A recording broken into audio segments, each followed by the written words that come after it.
Hello.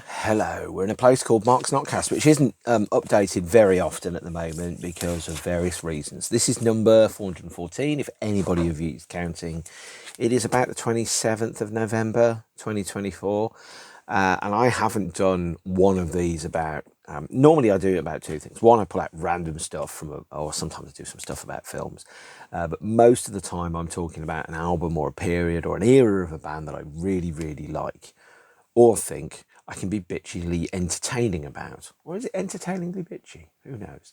And the thing with any of these is that they take a fair chunk of brain power, which I haven't had, and you do need to have a fair chunk of energy to do them. Because you could do that thing where people film stuff or they broadcast stuff or they stream stuff and they're totally unprepared, and not only are they totally unprepared, they think everybody's really, really interested in what they're saying, which sometimes is definitely not the case at all. And so as I have mentioned before, this YouTube of mine has been born out of spite because I've seen people that are really not very good at it get big numbers, and I am jealous, envious, spiteful, and full of unregulated emotions and rage. No, actually, that's not true. That's completely not true. But I've also had some stuff going on. So I was a little poorly for a little period of time, which does happen because I'm going to live forever or die in the attempt. But I was off because I wasn't vastly well. And when you're not vastly well, you get short-tempered, and then you end up saying things that you wish you hadn't said, and I could kind of tell that's where I was going, which I didn't want to share with anybody because I didn't think that was right or fair. And there's been a couple of other health things that have been going on, and also I've made an effort to be more around people that I haven't seen very often, because I think it's as Morrissey said, hold on to your friends, and that means that I have not been around to sit and spend an hour talking at my mobile phone about anything. The second thing is I am going on tour. A couple of my favourite bands are playing live for the first time in a while. One of my favourite bands is called Hope of the States, and they haven't played a show since 2006, and they're doing some shows next week, and I'm going to all of them. So if you see a bald guy with glasses and a beard crying in the crowd, actually, it probably won't be me, because I'll probably be more than one of them. And then another band which you might have heard of, and I might have mentioned, the Twilight Sads, are playing some shows. Front 242 are doing their last UK show in a couple of weeks. The Wedding Present are doing some acoustic shows. Basically, I'm going to be quite tired and travelling a lot, and I'm going to be working whilst I'm tired and travelling a lot, and that's going to be exciting, which means no NOTCAST for a little while. I'm going to try and get a couple in this week, but I'm going to be gigs every night for about 3 weeks, and I will have paid for those. Unlike November, where the shows I went to in November, because I've been to about 6 or 7 shows, on the 26th of October, I saw one of my friends' bands, a cover band called Liqueur, who play Cure covers. They are excellent, and if you are watching this, guys from the band, thanks for a great gig. I didn't pay for that. I saw Bernard Butler at the Lafayette in London because a friend couldn't go, and so that was a freebie, really nice. I saw a Metallica tribute band and a Nirvana tribute band. That cost a grand total of £5 each.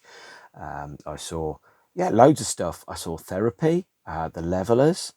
On Thursday, actually, last week, I saw Wolfgang Flur, hence the t-shirt. And Wolfgang Flur is a former member of a great German band, which is the subject of this current episode, Kraftwerk.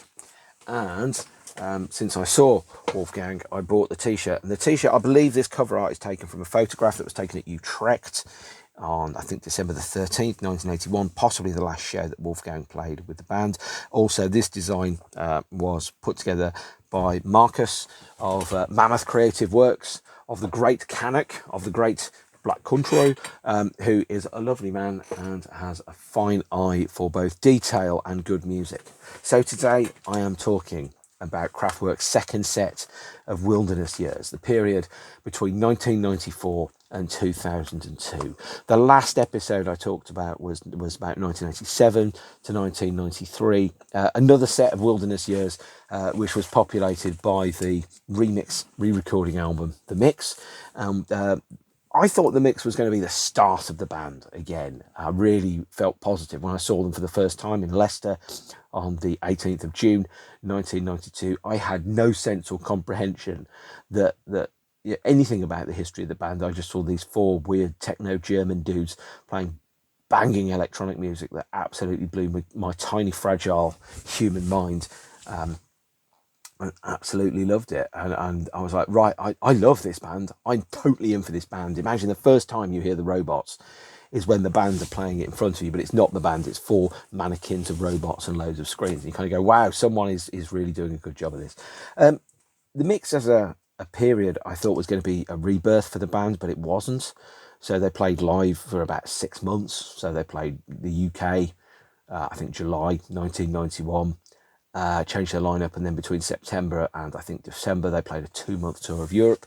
And normally, if you release your first album in a few years, you'd end up, you tour America. They didn't play America. They didn't play anywhere apart from those shows. And they came back to Europe for 3 shows in 1992. And then they played an extra 4 shows in Austria and Germany in 1993. And that's kind of where we pick up the story.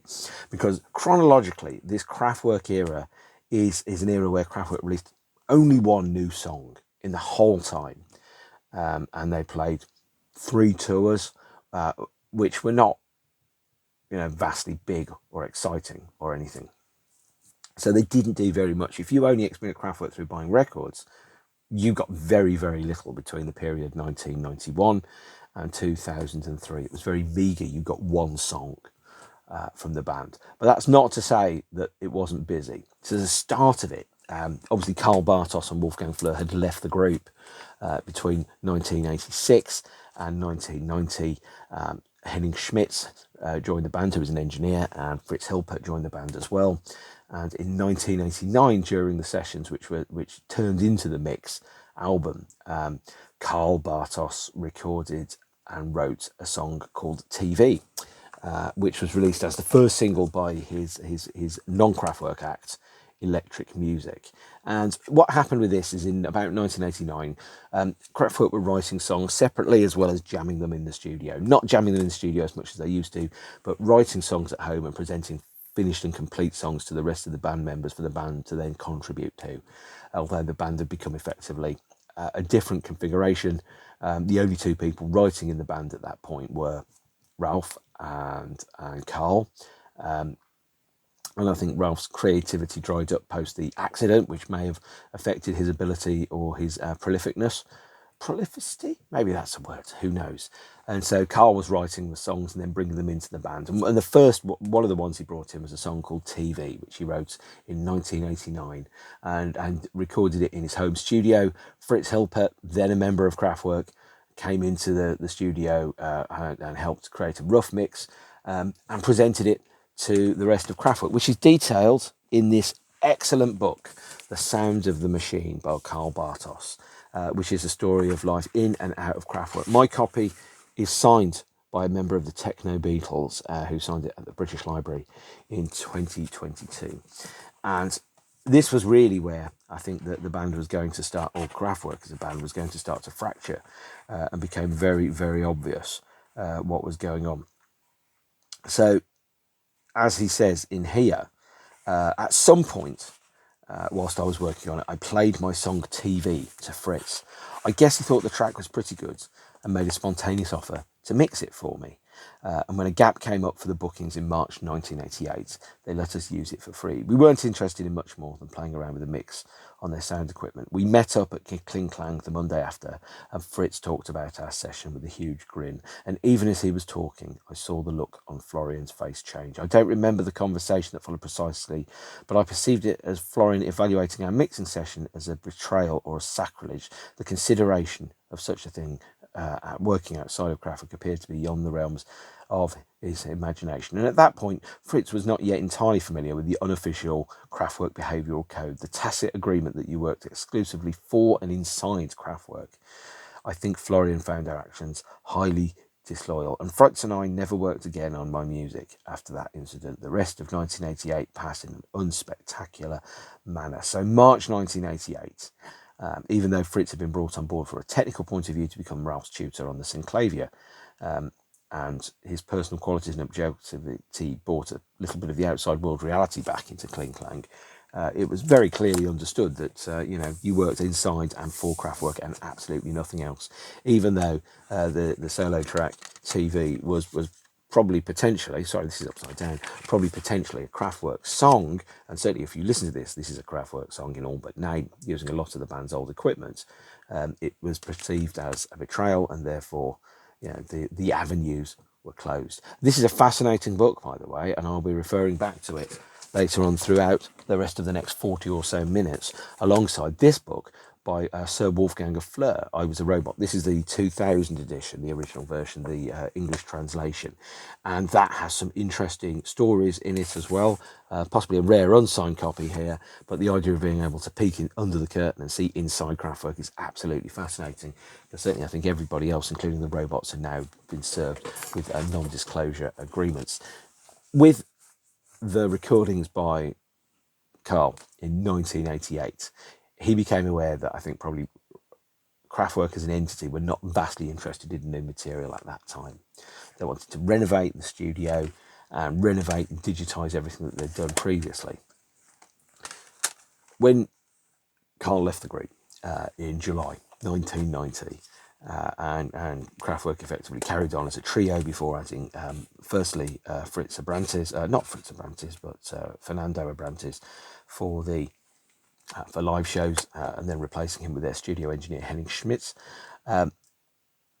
Kraftwerk hasn't released a new song since 1986, which is 6 years. So the first new song that was released by any member of the classic era of Kraftwerk, or Kraftwerk itself, came in 1992, and it wasn't even a new song. It was on this, a 3 CD compilation by the New Musical Express, the now defunct British music paper, called Ruby Tracks. And Ruby Tracks was where artists that had a number one re-recorded cover versions of their favourite other number one to raise money for charity. I forget which charity it is, the Spastic Society, which possibly would be retitled these days. That's what it says on the back there.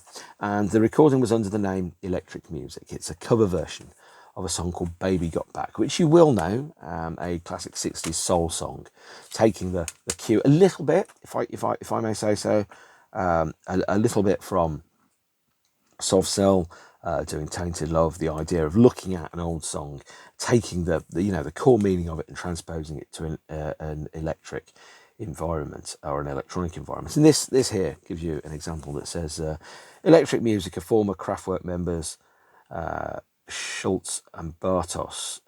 Schultz, I'm not sure, probably Emil Schultz actually, who did video designs, some lyrics, some artwork for Kraftwerk. And this was a cover by originally recorded by the Equals in 1968. You will know it. There is, I think, an absolutely terrible version by UB40.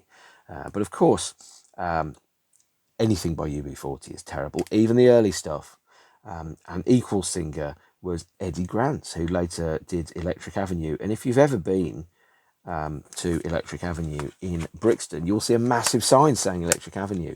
So Electric Avenue by Eddie Grant is inspired by, yes, that street in Brixton, as indeed are a number of things inspired by Brixton.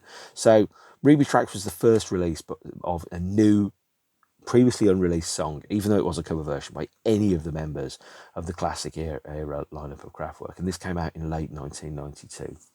Late 1992 was a strange time.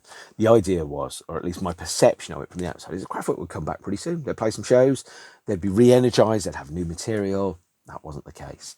The new material that did come out was in 1993.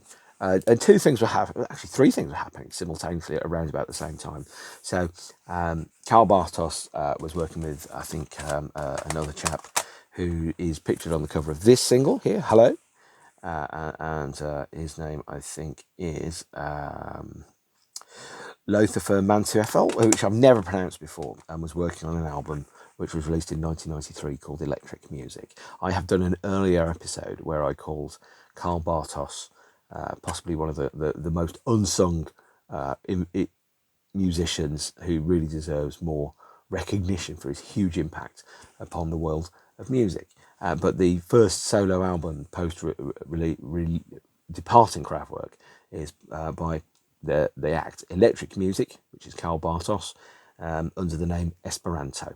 It's a fabulous record. Esperanto is the name of an imaginary language, or not an imaginary, but a universal language, which is a phrase which is used on the track Esperanto here, which was designed to remove all of the complications and the differences between language that cause ructions and frictions between humans. So, for example, I thought if the whole world speaks one language, the world will be friendlier and nicer. And as the Joker says in the Batman movie from 1999, why can't we all just get along?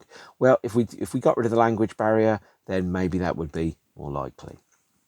So Esperanto was largely recorded by Karl Bartos with Lothar Mantuefel. Sorry if I've mispronounced that. I'm not obviously a native German speaker. And Emil Schultz, who had worked with Kraftwerk, was responsible for some of the lyrics, some of the graphic design, some of the art, and some of the visuals that were on this as well. It's an 8-track album. It's about 37 minutes. It was never issued on vinyl. I'd love a vinyl copy of it. Not because I'm a vinyl snob, but because I think it's an amazing record. It's one of my favourite albums. The difference between this and Kraftwerk is very, very clear. Kraftwerk have a sleek, classically trained sound that sounds almost like you're listening to a work of art made by computers. The Electric Music albums, Karl Bartos records, the mix as well, have this huge influence of a kind of like a very rhythmic, very not almost like an exercise, like if you go jogging or cycling. And I do a lot of walking. I do like 12,000 steps a day, so like an exercise in walking. This sounds like it's music made by humans with a heartbeat, as opposed to where Kraftwerk sounds more like it's made by brains that think their way through every problem. So kind of like intellect as opposed to instinct, I think is probably where to describe that. So of the tracks that are on here, the first song that was released in late 1992 was a 5,000 limited edition CD single, only released in Germany on SPV Records, called Crosstalk. And it's backed with a non-album track called Intercomics. Intercomics is a kind of a variant upon Crosstalk. And then the third track on it is that cover version of The Equals' Baby Got Back. And obviously there's Karl Bartos and Lothar there on the trifold sleeve. And then if you look at the back of it, you can see like it harks back a little bit to some of the earlier kind of Kraftwerk imagery, that idea of retrofuturism, a future that didn't quite happen that probably should have done, that ties in with the lines and the themes of, communication, power, technology, under a blue sky, the idea of where man, nature and technology meet. These are common themes. So you can certainly say that from a thematic perspective, Karl Bartos had and was both influenced by and an influence on the Kraftwerk artistic identity. You can probably get on this on Discogs for about £5 because most people haven't heard of Karl Bartos and More the Fool Them. It's kind of like saying I haven't heard of George Harrison.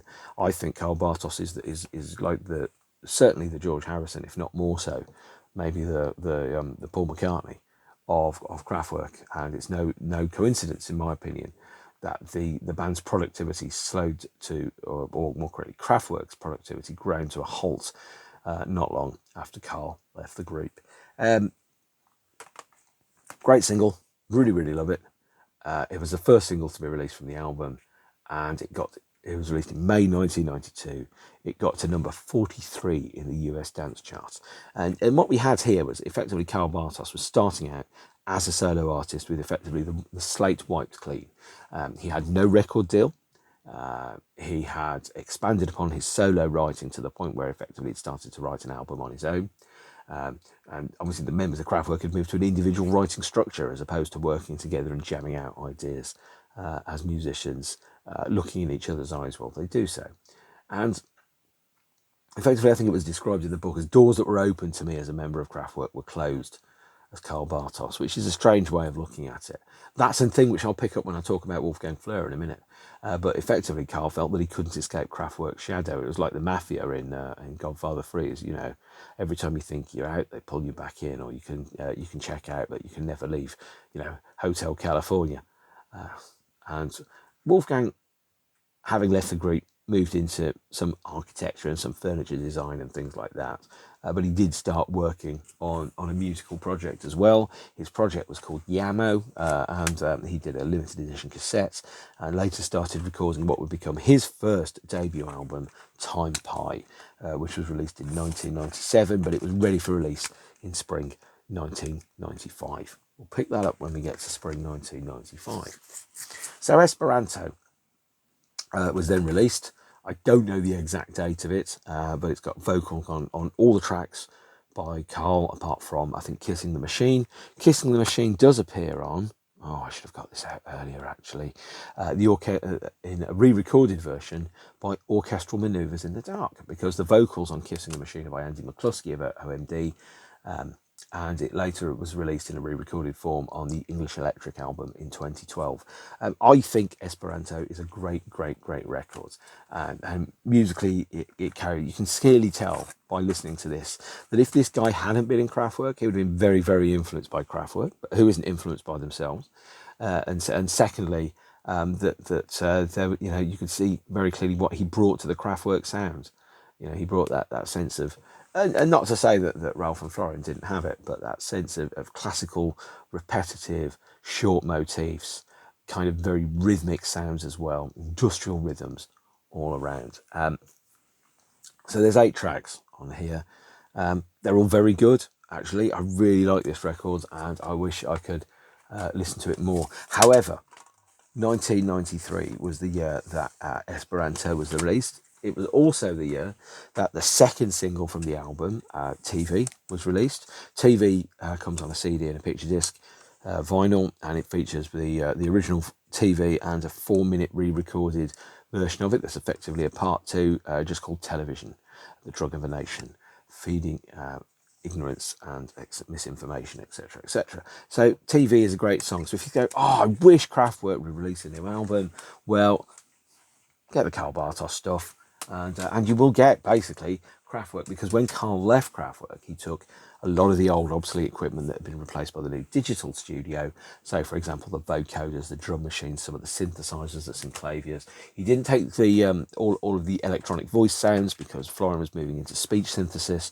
But basically, it's a solo album recorded on equipment which was used for Kraftwerk albums by a member of Kraftwerk, using songs that Kraftwerk rejected.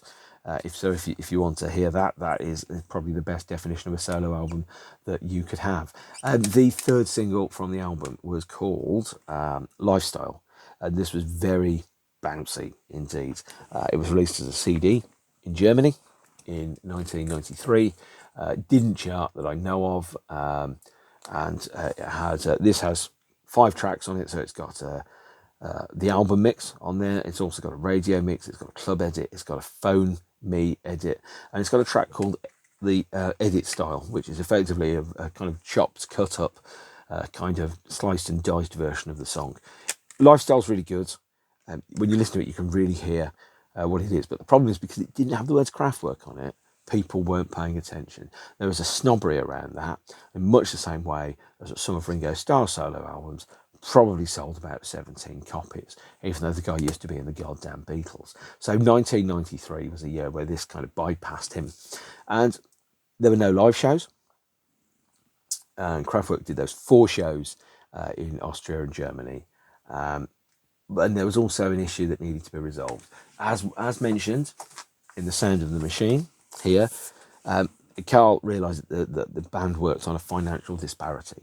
So obviously Ralph and Florian were the custodians of the Kraftwerk name and legacy, and they regarded Karl and Wolfgang, having joined the band later, as effectively kind of second-tier members that were paid much less money, weren't credited on publishing, and as was revealed in I Was a Robot, took the original drawing designs, apparently designed by Wolfgang in 1977 for the electronic drum kit, which was an electric circuit. So actually it didn't make a sound, but it triggered a sound through the electric circuit when you pushed the metal and closed the contact together. It's patented that in America in, I think, July 14th, 1977, and didn't tell Wolfgang that they were doing that with his work. So they regarded the band members as employees and technicians, Karl and Wolfgang, which I think was something which Karl and Wolfgang tried to resolve, never really did, and effectively with Karl leaving and realising that he wasn't being paid what he regarded to be fair and equitable royalties, led to not an out-of-court agreement, but a clarification of understanding, I think is probably the best way to describe it,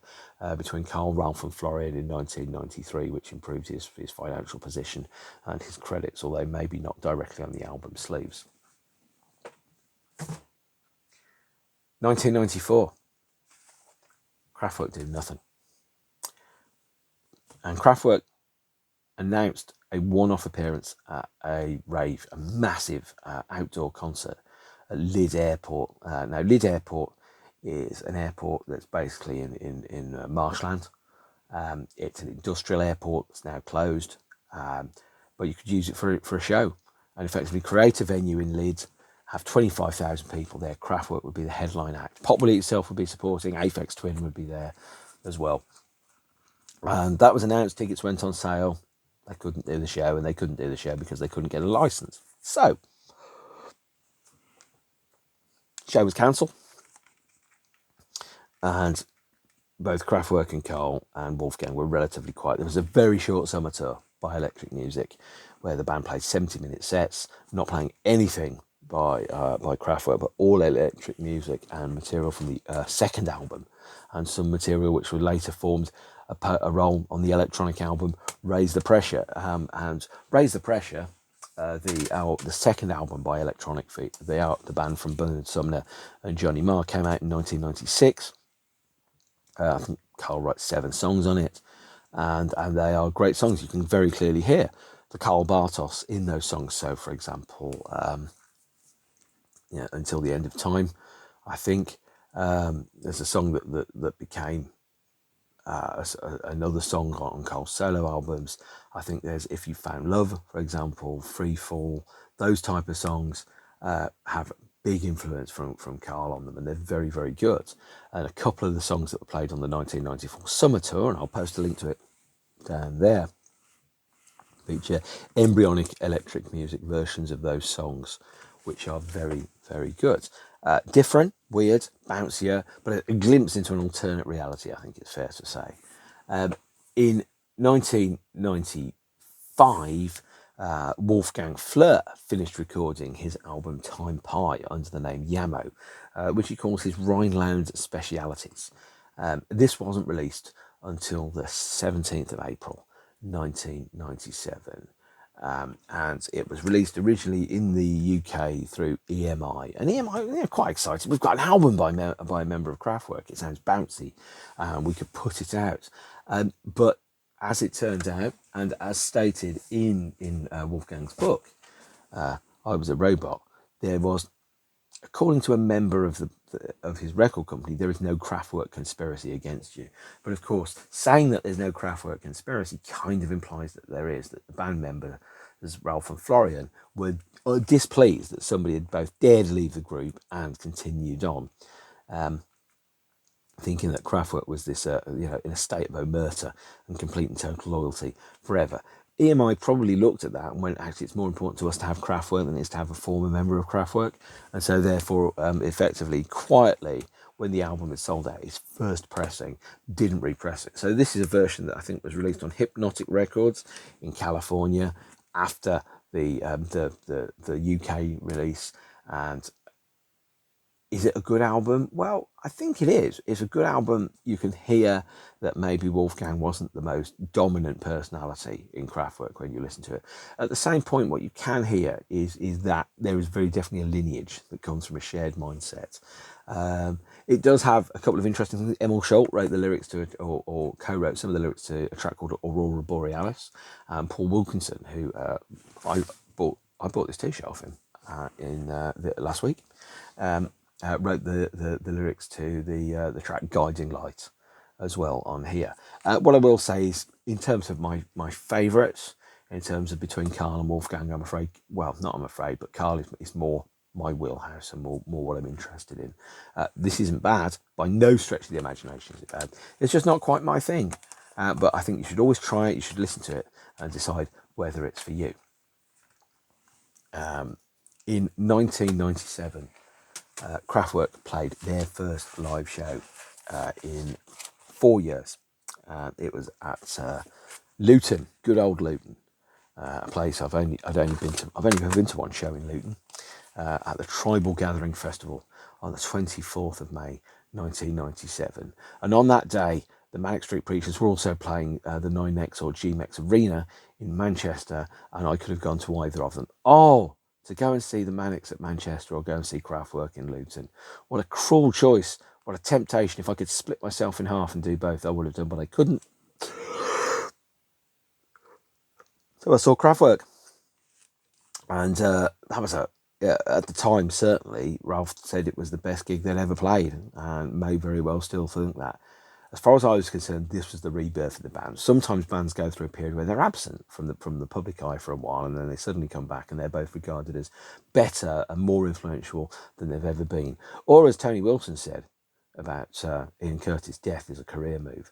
But the idea was that Kraftwerk were somehow, in their absence, had become the godfathers of techno. The booking for Tribal Gathering was conducted entirely by fax, and I'm not sure that the promoters were convinced until the day that the trucks turned up from the Kling Klang studio that it would actually happen.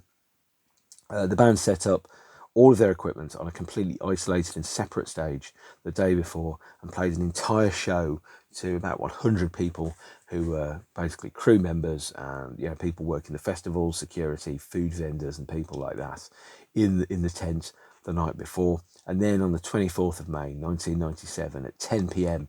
inside the tent which I'd been in for a couple of hours and quite bored, the bleep stopped and the voice says, "Ladies and gentlemen, heute Abend from Deutschland, die Menschmaschine, Kraftwerk." And then a incredible, memorable show happened. It was broadcast with a slight delay and slowed down by about 2.5% on the BBC radio, which is the source for this bootleg CD and this bootleg LP. And they played a standard 94, 104-minute set with no surprises apart from, for the first time on British soil, the song "The Man Machine" was played live, and also in the encore, the penultimate song was the premiere of the first new piece of Kraftwerk material in 11 years.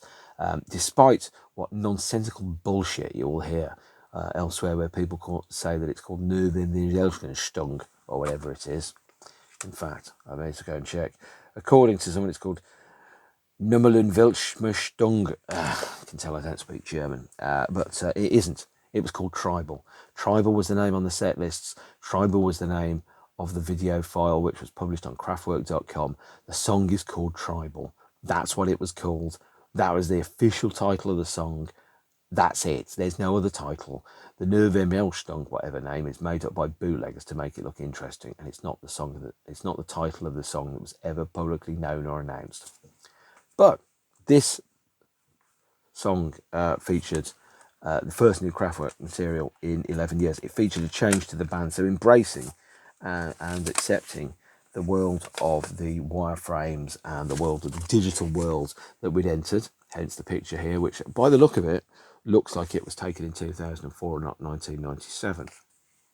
Featured the band effectively becoming their own avatars. If you think about the cover of the remixes album, this is the image by which Kraftwerk are now known as, four guys in black suits with green stripes looking like some kind of wireframed rendering version of reality. On the show, and these photographs are taken from the video file of Luton, are effectively the four members becoming human versions of the wireframes that appeared in the Music Non-Stop video. Tribal itself is not great. It's a fairly, not pedestrian, but it's a fairly unexceptional instrumental workout. It's got some fantastic bass runs in it. It's got a couple of sections where everything drops down. And I remember this happened actually at the Tate as well. It had a circular sound system, and there was this fantastic stereo panning as a descending set of bass riffs kind of went like this over your head. And at the Tate, during, I think it's Space Lab, or it might have been Metropolis, it happened, and the guy next to me, who was wearing 3D glasses and possibly on stimulants, just went, fuck me, when like the bass went like that. That, I mean, obviously there was a section at Loughton where that happened, and I was like amazed. This is like an incredible show. You know, you sometimes a band builds itself up or is built up by other people to be hugely influential. And when I saw that show at Luton, my view was, yeah, they've earned it. They deserve it. This is a vision of the future that never happened. The retrofuturism. Kraftwerk predicted everything that happened in the future. The computer world, the electric cafe, the melding of ideas where everything comes together, the power of technology, the power of travel, the idea of fame and the hall of mirrors and the showroom dummies and the radioactivity that's in the air for you and me, and even down to Autobahn, the way in which technology would change and enhance human experience. And it's super important, very prescient, and presented almost an idealistic vision of the future that never quite came to pass. So Luton was a good gig, in case you hadn't worked out. Apparently there was a guy getting a blowjob during Tour de France from his then girlfriend, possibly now his wife, who knows. But I do remember seeing something where someone said, imagine getting a blowjob whilst you're watching Kraftwerk playing live. That's like one of the best moments in your life. As somebody who has experienced both of them, but not at the same time, I can attest it probably was. The band... Well, an unofficial bootleg LP of this was also released, and I don't mind buying bootleg LPs, especially not when it's a show I was bloody well at. And this features the radio broadcast of Numbers, Computer World, Radioactivity, Trans-Europe Express, Pocket Calculator, and The Robots. And it was a great show, and it's really great to be able to listen to it again and experience it, because otherwise, all that would exist of it is an audience tape and 30 seconds of footage. Whereas now, obviously, we have a 47-minute radio broadcast that we can listen to, albeit slowed down to mess with the bootleggers' heads. But it's real and it exists. And as I said, also in 1997 came the release of the Time Pie album by Wolfgang. The band played two more shows, Kraftwerk, in 1997. They played Linz on the 16th of October, 1997. And here is the bootleg double CD of Linz 1997 called Lichtgestalten. And the band played two shows. The next show that they did after that was in Karlsruhe on October the 18th, where they played the same set, and at the ZKM, which is a museum of something or other. And this release features an audience recording of the show in Linz. It also features a remix of Tour de France, a remix of Sex Objects, and a demo of Techno Pop, which leaked. What I will also say about this is the band added two extra songs to their sets. So two new Kraftwerk compositions were performed. One is called Lichthof, which stands for Lighthouse, and the other one was called Tango. And Tango is a song that you may have heard because the bands have been playing it even to this day. They played it in 1998, 2002, and later brought it back in 2022 into the band's set list. Tango is pretty good. It was normally paired with Airwaves, and it was, again, an instrumental, very bouncy, not really much in the way of a song, but more like an instrumental experimentation of the band's material. I would never say it's my favourite song, but it does feel like a lost Kraftwerk song. And Lichthof, which they only played, I think, at this show, is staggeringly good. I absolutely love it to bits. It's 5.5 minutes long, and it is just, again, a series of instrumental motifs stitched together to create a fascinating soundscape, which works as a kind of... I mean, if it had vocals, it would be much better, but Lichthof is a great Kraftwerk song. To coincide with the Luton shows, EMI Records released a promotional box set of 4 12-inch singles and a t-shirt. I have two of those 12-inch singles. Here's one, Music Non-Stop, which features the standard 12-inch mix of Music Non-Stop, and this, Trans-Europe Express, which was backed with an instrumental version of Trans-Europe Express. Now, the instrumental version on the B side of the 12-inch is an exclusive edit, but really it's just someone's taken another one of the tracks, the second part of the suite, Abzug and Metal on Metal, and just put it onto the B side of the 12-inch. In 1997, I think Wolfgang sat in the offices of EMI Records and was told, just 4 weeks ago, Ralph was sat in the very same chair that you were sat in. And so Ralph, who hadn't visited in his record company in the last few years, who never allowed them to reach him by telephone, and who never allowed himself to be ordered to go anywhere, had voluntarily turned up in person in his record company boss's office. 4 weeks ago, Ralph was sitting in the same chair you're sitting in now, he said. It wasn't clear what he was trying to say, but he was trying to convey something in code. Ralph, at EMI in person, what could that mean? Well, rumour has it that the band had recorded an album between 1993 and 1997, and it followed the template of the three songs which were played live, Lute and Tango and Licked Off. Long instrumentals, not necessarily songs that if you listen to them and someone said, what band is that? And you listen to it dispassionately, you wouldn't go, Kraftwerk. It's Kraftwerk, guys. It wasn't. It sounded like a band that was trying to be something. And if they'd been on a Kraftwerk album, they would have been lesser tracks. If Kraftwerk had ever released new songs as B-sides, they would have been B-sides. But does the album exist? Did it ever exist? I don't know. A rep from EMI told me in 1997 that a Kraftwerk album had been prepared but had been rejected or not released at the band's request. And presumably that then scuppered the touring plans which were coming up, because there was touring in 1998. Hang on a second, I have to go and get a bootleg DVD from up here. Hold on to your horses, kids. And in 1998, the band played a number of shows in America, and then they also went to South America for the first time, playing Brazil and some other places, which is on this bootleg DVD, Free Jazz Festival 1988, and that features material a TV broadcast from South America, which the TV broadcast features a number of songs. On the DVD, this just features Trans Europe Express, The Robots and Music Non-Stop. It also features an audience recording from the Hammerstein Ballroom in New York City on the 13th of June 1998. Is it any good? No, not really. Should I have bought it? Yeah, all right. It was £5. But it was, the band were touring again for the first time. There was definitely signs of life there. And there was a show, I think, at the Warfield in San Francisco. A mixing desk copy of that from the board does exist and circulate. So it looked like there were signs of life in Kraftwerk. And in 1998, there was also signs of life in Karl Bartos' career. He was asked by Warner Special Projects if he would contribute a re-recorded version of Kraftwerk's Tour de France for this, the 1998 Tour de France German-only album. And this features on the back track 13 there, Karl Bartos, brackets, ex-Kraftwerk member, Tour de France 98. A Karl Bartos completely re-recorded version of Tour de France, much in the same way that in 1981, David Gilmour re-recorded Money by the Pink Floyd under the Pink Floyd name. And this really triggered is the right word, a reinvention. Karl Bartos went, actually, I can take ownership of the songs that I've written or co-written. I can play them, I can perform them, I can write them. And because of those tiny little words on the back, ex-Kraftwerk member, Karl was sent a 3-metre long fax by Kraftwerk's lawyers because it said the words ex-Kraftwerk on there.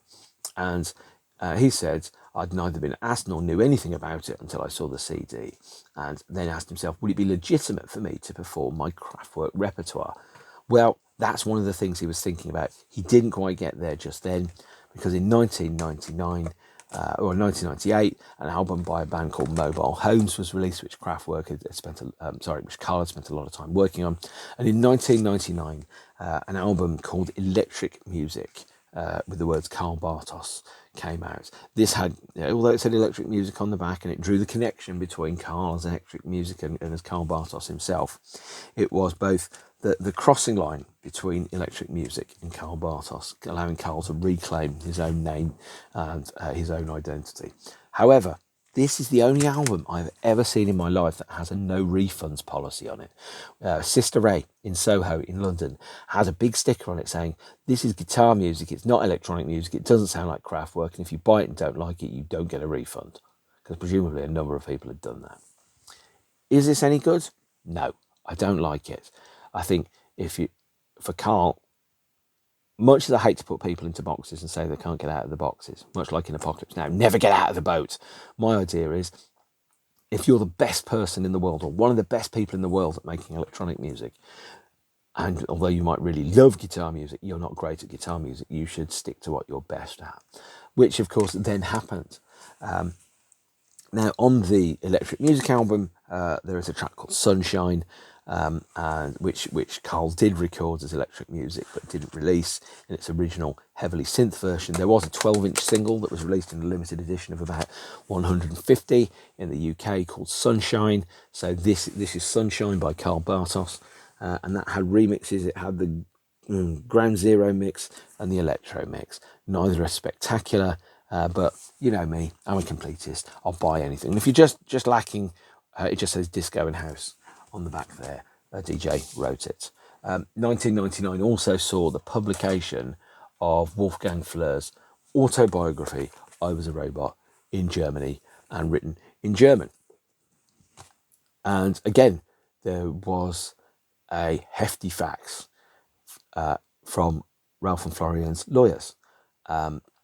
And there was a court case in September 1999. There was an injunction of 500,000 Deutschmarks from Rolf and Florian to stop it coming out, which was threatened but never came to anything. ZDF and TA2 television in Germany were threatened with temporary injunctions because they promoted the book and they quoted lines from it that the members of Kraftwerk, Ralf and Florian, had not approved of. It felt to me to be a very, very heavy-handed approach to it. Would have brought a lot less attention to it had it been allowed to just quietly kind of just disappear. But there's a thing called the Streisand effect, which you may have heard of. Barbara Streisand wrote to Google and said, don't show anybody where my house is on Google because I don't want anybody to know. And after that happened, certainly lots of people said, I want to know what Barbara Streisand's house looks like. You know, it had a counterproductive effect of actually making the profile of this far higher. And the UK translation of this, and this is the UK translation of this, is heavily sanitised following those faxes. So, for example, talking about Ralph's accident in here, and I can't really do this because it's a little bit tricky. He kind of talked about, so he was saying that, for example, because he was unconscious for a long time in hospital and they were deeply worried, and there were, you know, the ideas were that maybe, perhaps, bits of his memory weren't quite so good. Apparently, the first words that he said when he recovered from consciousness is, "Where's my bicycle?"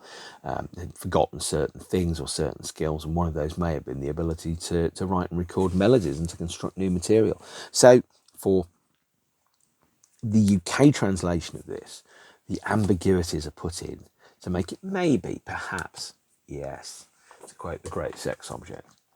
And that's a shame, but things never go quiet, do they? December 1999, the first new Kraftwerk material was heard. It was Expo 2000, a 6-second jingle written for the year 2000 Expo in Hanover in Germany, that was then released as a commercial single on the 6th of March 2000. The band were paid 400,000 Deutschmarks for this. I don't know what that translates in, but 400,000 Deutschmarks for 6 seconds of work is... I'd do that. I'd definitely do that for £400,000. 6 seconds of pretty much anything, apart from it was getting shot by a machine gun, I'd do it. And this 6-second jingle was then converted into a 20-minute soundscape, okay, in 4 different versions, presented here on the 12-inch and on the lenticular-sleeved CD single of Expo 2000 there, which features the Expo 2000 Kling Klang mix, which was 6 minutes, the 2001 Kling Klang mix, which was 6 minutes, the 2000 Kling Klang mix from 2002, which was 5 minutes, and then a radio mix. So effectively, it was taking that jingle and turning it into 4 musical pieces, like 4 parts of Autobahn, effectively an EP or a mini album. Expo 2000 is a very good track, but it's not worth 400,000 Deutschmarks. And if you want to pay me 400,000 Deutschmarks to never listen to it again, done. I could live with that. Lenticular sleeves were a thing at the time. You put a series of lines on something. Let's say it's that, for example. So you can see my face like this. Isn't that freaky and weird? and then on the sleeve itself, there'd be like a series of lines that are designed like that. Now you look at that and you go, no, that doesn't really make any sense. But then you introduce a second layer to it, like that, and lo and behold, it looks like it's moving when it isn't. So there you are, Expo 2000. But of course, you never let a good idea go to waste, because there was a couple of other issues of Expo 2000. Here is a UK promotional CD single which features exclusive radio mixes of Kling Klang Mix 2002, 2001 and 2000.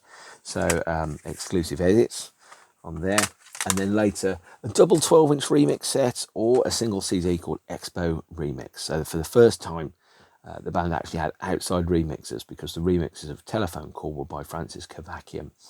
And Francis Kavakian was one of the band's mixers, and he did some stuff for the Radioactivity single. But for the first time, outside names, people like Orbital, DJ Rolando, Underground Resistance from Detroit, took the band's master tapes and remixed the material. And one of the mixes on here, I think one of the Underground Resistance mixes, became the basis for a song called Planet of Visions that the band played live and have done to this day.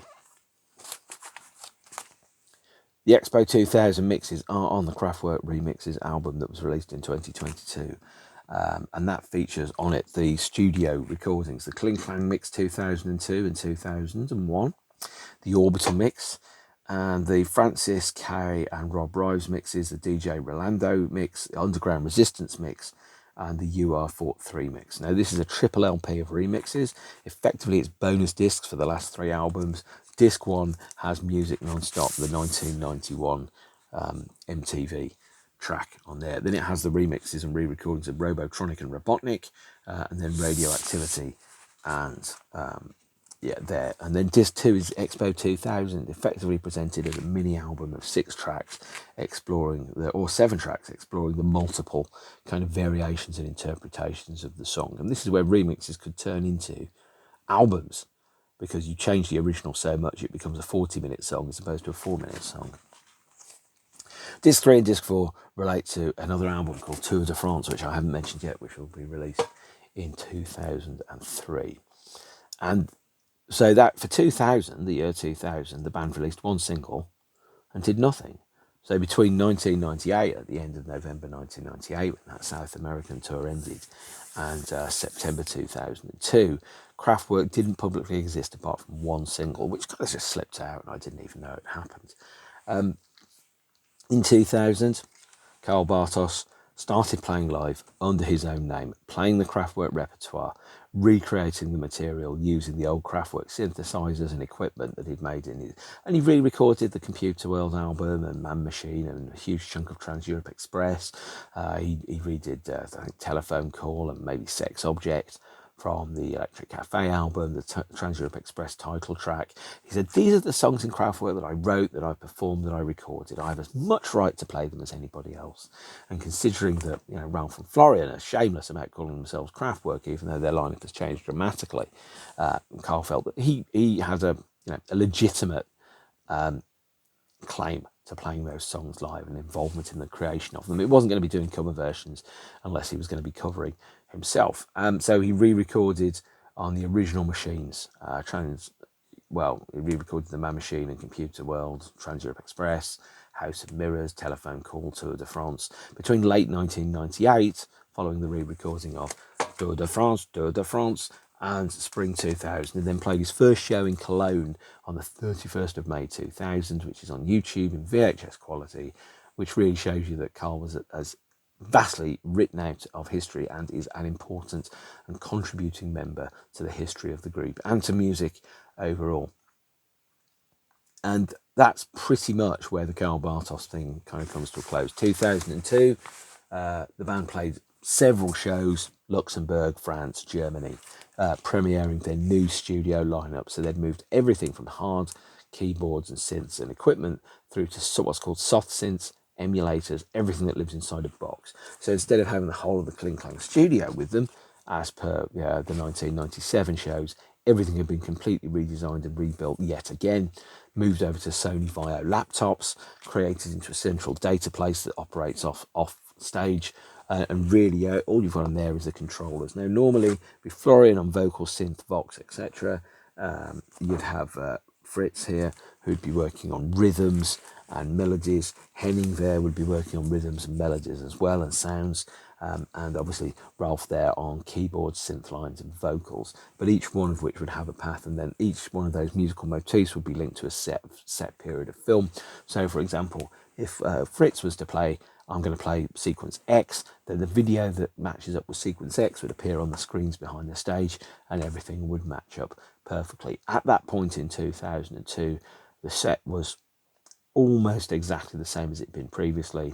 Tango was still being played, and they added a song called Planet of Visions, which was an adaptation of the remixes and original mixes of Expo 2000 into a new song which would have been called Planet of Visions had it been released under that title and not linked to the Expo 2000 business conference. And that is Kraftwerk between 1994 and 2002. In short, one new Kraftwerk song, one Wolfgang Flur album, one uncharacteristic Karl Bartos record, and one very characteristic Karl Bartos album under the name Electric Music.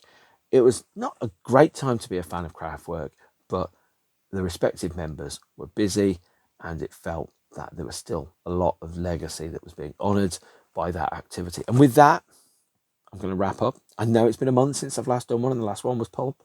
So I will try and do a couple more of these before I head back out on tour. But in the meantime, take care of yourselves and each other. Stay beautiful if you are beautiful. If you're not beautiful, stay lovely. And if you're not lovely, change who you are so that you are lovely and nice. Because there's very little in the world which is, I think, as unnecessary as cruelty to other human beings. And I know one of the people that's watching this will think that I am cruel, but I am not. I am someone who has become, I think, and I've gone through a process of self-discovery and being assertive about myself recently, which is scary. Not everybody likes it. Not everybody appreciates being told when their behaviour is unacceptable. And some people, when you tell them that you're setting up boundaries, some people don't believe that you're setting up boundaries. But frankly, that is for them to worry about and not for me. So I'm going to wrap up now. Thank you very much for spending an hour with me whilst I ramble on about Kraftwerk. And see you soon. Thank you. All right. Bye. No, I'm terrible at endings. So take care of yourselves and each other. And as what was it, Alan Fluff Freeman said, or was it Whispering Bob Harris? If you love somebody, tell them before it's too late. Okay. Over and out.